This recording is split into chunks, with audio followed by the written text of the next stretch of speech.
As evacuations out of Kabul continue, thousands of Afghans are still struggling to find a way to escape under the Taliban's new rule.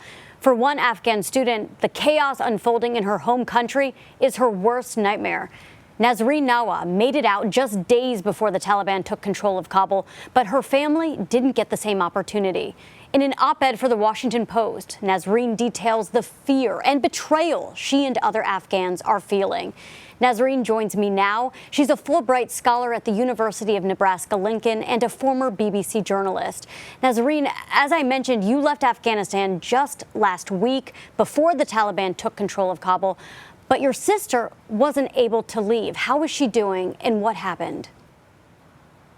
She's trying to be good because she needs to be strong, but she's still scared and very disappointed that she's stuck there. And not just my sister, it's the situation for all the girls in Afghanistan, especially who have learned to be democratic, to see the new world, to learn new perspectives and respect to human rights and women's rights. So they are all desperate and disappointed. I just talked to my sister recently with some friends, and one of my friends who was the strongest one, and whenever we were talking about Taliban, and she was telling me that they will never come, and if they come, nothing will happen because I will punch them on the face.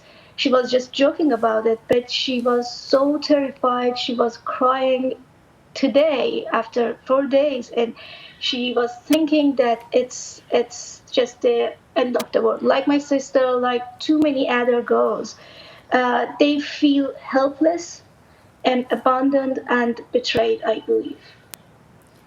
Are they hopeful, and are you hopeful that your sister and others will make it out of Afghanistan? Do they want to leave Afghanistan?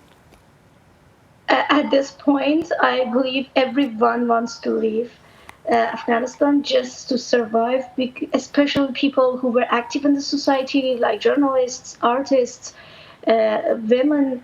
And yeah, they want to leave, but there's no way because regular flights are suspended. And these special flights that the US is talking about is happening just for a specific group of people. How do they find them? They have some focal points people in Afghanistan, and they contact different people just they know. So how they will find my friend who is living in Ghazni province, far than Kabul, and she has no voice, she has no social media, she has nothing to find people who are trying to evacuate Afghans who are vulnerable.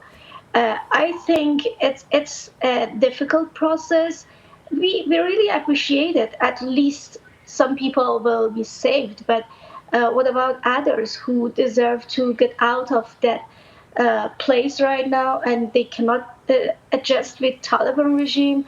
They are terrified, but they have no way. So about my sister or my friends, we are constantly talking, and they think that there is no way to get out of the country right now, at least. And if Taliban starts preventing people from running away the country, even if the flights resume, it's another concern that may happen. And I can hear your frustration over the unfairness about regular flights for the Afghan public being canceled at Kabul's airport because U.S. staff are being prioritized. Amid all of the chaos that we see unfolding, how does this make you feel? It feels so bad. Even now, foreigners are safer than Afghans in Afghanistan because of the deal the United States had with Taliban. But there was not any deal done for Afghans, and they just entered. So your journalists were there and prepared a good package, a report, but not everyone else can do it right now in Afghanistan. So I think just imagine my friend, one of my friends is in Kabul airport for 4 days, just in a hope to get out of the get out of the country right now. I was just talking to her, and she said, I will die here or I will leave. I'll not go back to home because I don't feel safe. Stuck in an airport for 4 days, hearing firing, see dead people, and be in a fear that you will be killed or injured is not easy. It is amazing to see these images of Kabul airport becoming essentially a makeshift refugee camp, and all of these people hoping to get out before the Taliban take it over. My last question for you is, what is your hope for the future of Afghanistan? Do you hope to one day return? I really hope to return. I really hope to see my country again in peace, with a democratic system who cares for women, who respect human rights and implement justice.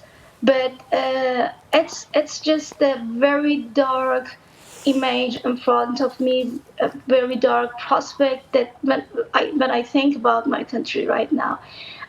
When I was coming, I was feeling that because we were in war, but at least we had a democratic system, we had a government that had some rules and law to protect women, to protect people.